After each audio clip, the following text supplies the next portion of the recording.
Hello, welcome back. This is Jeff Byers, the Sandy 255, and this is Module 9, and we're going under rigid body constraints. And the next constraint is our pin constraint.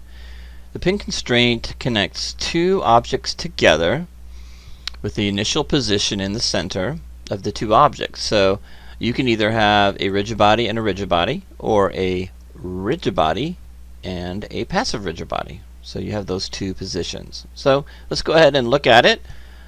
Let's get back into Maya, and basically all you have to do is clear out what you had before, and you don't have to turn these in, but I really like you guys to get to know how these work, so I want you to do it yourself as you follow along with me so you get an idea. We'll keep it simple and quick. So let's go ahead and click on let's go ahead and get two spheres in here. Let's go one right next to another, so let's go ahead and Control D that.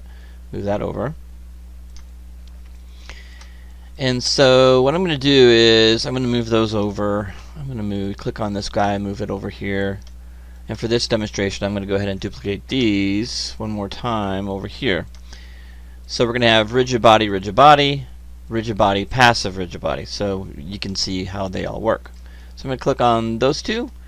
And this floor already has a a passive rigid body on it, so these are going to be active rigid bodies. There's nothing I have to do beforehand to get this to work. So what I'm going to do is I'm going to go into Fields and Solvers and click on the pin constraint, and in here we're going to go into the option box here, and we've got, you can see we have the pin constraint. I don't have anything, I'm not going to set any initial position settings for that.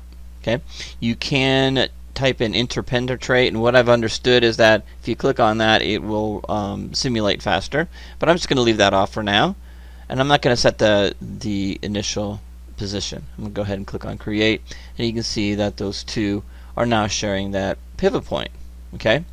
Now this is active rigid body, so we got to apply a gravity field. So let's go ahead and click on both of those, and let's go to Windows and Relationship Editors, Dynamic Relationships, and let's go ahead and click on gravity for sphere 1 and gravity for sphere 2. Okay, easy simulation at this point. Okay, so they're connected. Doesn't seem like that's much fun, does it? Okay. But I suppose you could use that somehow, alright? But here's the one that I find interesting. So this one's going to be an active rigid body, and this one's going to be a passive. Let's see how these react.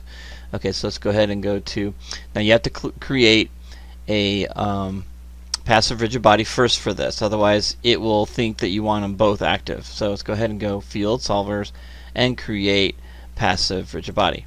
Okay, so that one's got passive rigid, so let's go ahead and click on this one, and then shift select this one, and let's go ahead and do Fields and Solvers and do the pin constraint. Now we've already got it set up, so we don't need to go into the option box again. Okay, so now I've got this simulation. Whoops. So I forgot to do one thing, of course. The gravity keeps clicking on the pin.